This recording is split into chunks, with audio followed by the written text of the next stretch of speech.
New Delhi railway స్టేషన్లో తొక్కిసలాట అనంతరం సాధారణ పరిస్థితి నెలకొంది.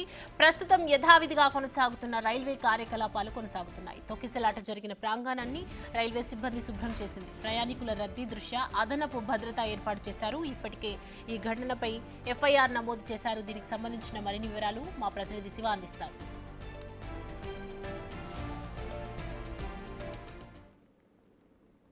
న్యూఢిల్లీ రైల్వే స్టేషన్లో నిన్న రాత్రి తొక్కిసలాట ఘటన తర్వాత యథాతథ స్థితిలో న్యూఢిల్లీ రైల్వే స్టేషన్లో రాకపోకలు కొనసాగుతున్నాయి. ప్రజెంట్ రైల్వే స్టేషన్ ప్లాట్ఫామ్ మీద అంటే నిన్న ఏదైతే తొక్కిసలాట ఘటన జరిగిన ప్లాట్ఫామ్ ఏదైతే 11 మరియు 14, 15 ప్లాట్ఫామ్ల మధ్య ఉన్నాం. ఇక్కడ ప్రయాణికుల రాకపోకలు యథావిధిగా కొనసాగేందుకు రైల్వే శాఖ అధికారులు చర్యలు తీసుకుంటున్నారు. దానిలో భాగంగా ఏదైతే 10 గంటల తర్వాత తొక్కిసలాట జరిగిందో వెంటనే వితిన్ హాఫ్ అన్ అవర్ 1 అవర్లోనే మొత్తం ఏదైతే అక్కడ ఉన్న తొక్కిసలాట ఘటనలో జరిగినప్పుడు అక్కడ చెప్పులు కానీ, వాటర్ బాటిల్స్, బ్యాగ్స్, దుస్తులు ఏవైతే అవన్నీ కూడా పారిశుద్ధ్య కార్మికులతో రైల్వే శాఖ అధికారులు వెంటనే క్లీన్ చేయించేశారు. క్లీన్ చేసి రాత్రి నుంచే యథావిధిగా సేవలను రైల్వే శాఖ అధికారులు తీసుకొస్తున్నారు, అందుబాటులో తీసుకొచ్చారు.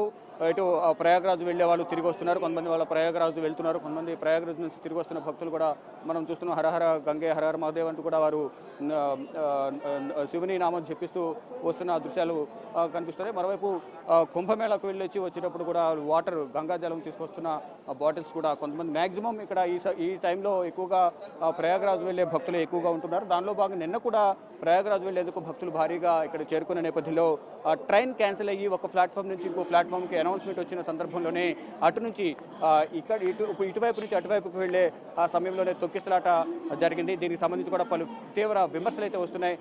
ట్రైన్ ఆలస్యమైనప్పుడు తగిన జాగ్రత్తలు తీసుకోవడంలో రైల్వే శాఖ విఫలమైందంటూ కూడా ప్రతిపక్ష పార్టీలు ఆరోపిస్తున్నాయి. దీనికి బాధ్యత వహిస్తూ కేంద్ర రైల్వే శాఖ మంత్రి అశ్విని వైష్ణవ్ రాజీనామా చేయాలనే డిమాండ్ కూడా వినిపిస్తోంది. ఇప్పటికే కేంద్ర ప్రభుత్వం 10 లక్షల ఎక్స్గ్రేషియా ప్రకటించింది మృతుల కుటుంబాలకు. మరోవైపు గాయపడిన వారికి 2.5 లక్షలు, స్వల్పంగా గాయపడిన వారికి ₹1,00,000. ఎవరైతే ట్రీట్మెంట్ పొందుతున్నారో వారికి అత్యవసరంగా అంటే మంచి ట్రీట్మెంట్ ఇప్పించాలంటూ కూడా ప్రభుత్వం ఆదేశాలు జారీ చేసిన ఖర్చులను కూడా ప్రభుత్వం భరిస్తుందని కూడా తెలియజేసింది. ఇటు ప్రతిపక్ష పార్టీలకు సంబంధించిన కీలక నేతలందరూ కూడా ఈ రాత్రి జరిగిన ఘటనపై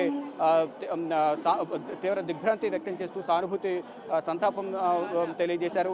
ఇటు ప్రధాని నరేంద్ర మోడీ కూడా ఈ ప్రమాద ఘటన జరిగిన వెంటనే ఎప్పటికప్పుడు రైల్వే శాఖ అధికారులతో, కేంద్ర రైల్వే శాఖ మంత్రి అశ్విని వైష్ణవ్తో ఎప్పటికప్పుడు సమాచారం తెలుసుకుంటూ ఉన్నారు. కానీ ఫైనల్గా రాత్రి జరిగిన ఘటన తర్వాత యథావిధిగా రాకపోకలు కొనసాగించే విధంగా కూడా రైల్వే శాఖ అధికారులు చర్యలు తీసుకుంటున్నారు. మొత్తంగా చూసుకుంటే రాత్రి జరిగిన ఘటన చాలా దురదృష్టకరం. ఇటువంటి ఘటనలు పునరావృతం కాకుండా చర్యలు తీసుకోవాలంటూ కూడా ప్రతిపక్ష పార్టీలు కేంద్ర ప్రభుత్వంపై, ఇటు కేంద్ర రైల్వే శాఖ మంత్రి అశ్విని వైష్ణవ్పై కూడా విమర్శలు చేస్తున్నారు. కెమెరామెన్ వెంకట్తో Shiva, Big TV, New Delhi railway station.